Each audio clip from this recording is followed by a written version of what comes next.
দর্শক, বিএনপির মহাসচিব মির্জা ফখরুল ইসলাম আলমগীর এবং বিএনপি নেতা নজরুল ইসলাম খানের নেতৃত্বে বিএনপির একটি প্রতিনিধি দল ইলেকশন কমিশনে গিয়েছে। এই বিষয়ে আরও তথ্য জানাতে আমাদের সাথে যুক্ত হচ্ছেন আমাদের সহকর্মী ফারজানা আক্তার।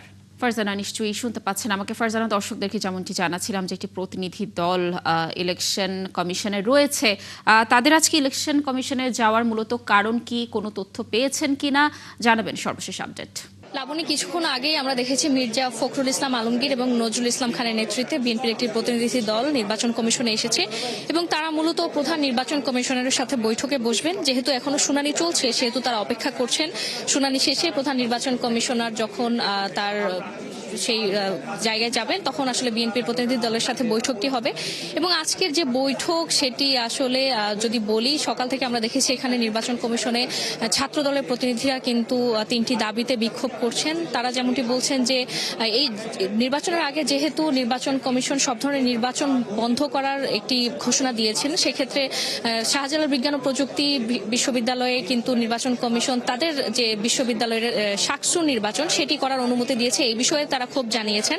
পাশাপাশি পোস্টাল ব্যালটে বিএনপির যে বিদেশে যে পোস্টাল ব্যালটগুলো গিয়েছে সেখানে বিএনপির প্রতীক যে ভাজের মাঝে রয়েছে সেটিরও কিন্তু তারা প্রতিবাদ করছেন। এবং বিগত সময়ে গত 2-3 দিন আগেও যখন বিএনপির প্রতিনিধি দল নির্বাচন কমিশনে এসেছিল তখন বিএনপির স্থায়ী কমিটির সদস্য সালাউদ্দিন আহমেদও কিন্তু একই কথা বলেছেন।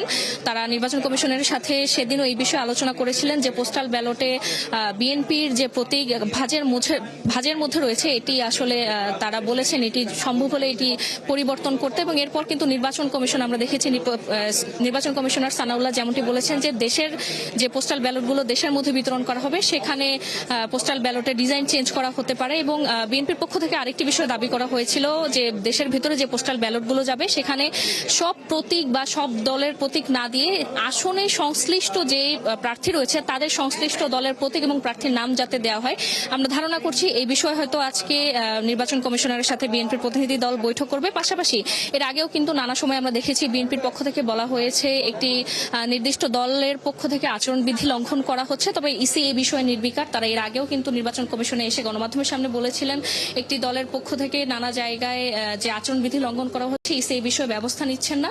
সেই বিষয়ে হয়তো আজকে আলোচনা হতে পারে, এইটি আমরা এখন পর্যন্ত জানতে পেরেছি। এবং আজকের যে শুনানি, শেষ দিনের শুনানি, সেটি চলছে। এখন পর্যন্ত 35টির বেশি শুনানি হয়েছে এবং আজ কিন্তু আমরা ভিন্ন চিত্র দেখতে পাচ্ছি। গত কয়েকদিনে শুনানি যেই গতিতে চলছিল আজকের শুনানি কিন্তু ধীরগতি, অর্থাৎ একটি শুনানি কিন্তু বেশ সময় ধরে নির্বাচন কমিশন শুনানির যুক্তিতর্ক শুনছেন। এবং আজকের শুনানির বেশিরভাগই যে বিষয়টি রয়েছে সেটি হচ্ছে দ্বৈত নাগরিকত্ব এবং ঋণ খেলাপি। এবং এক্ষেত্রে নির্বাচন কমিশন যেমনটি বলেছিল যে দ্বৈত নাগরিকত্ব এবং ঋণ খেলাপির অভিযোগ থাকলে আসলে তাদের মনোনয়ন বৈধতা দেওয়া হচ্ছে না। এবং এখন পর্যন্ত 400-র বেশি প্রার্থী তাদের শুনানিতে তাদের মনোনয়ন ফেরত পেয়েছে এবং 4 জনের মতো প্রার্থী যাদের মনোনয়ন বৈধ ছিল তাদের মনোনয়ন বৈধতার চ্যালেঞ্জ করে আপিল করায় তাদের মনোনয়ন বৈধতা হারিয়েছে।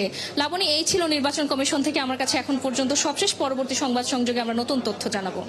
ফারজানা, ধন্যবাদ আমাদের সাথে যুক্ত থাকার জন্য। আপনি থাকুন সেখানে, নিশ্চয়ই আমরা বৈঠক পরবর্তী আরও নতুন কোনো তথ্য আপনার মাধ্যমে দর্শকদেরকে জানাতে পারবো। দর্শক, যুক্ত ছিলেন আমাদের সহকর্মী ফারজানা আক্তার ইলেকশন কমিশন থেকে।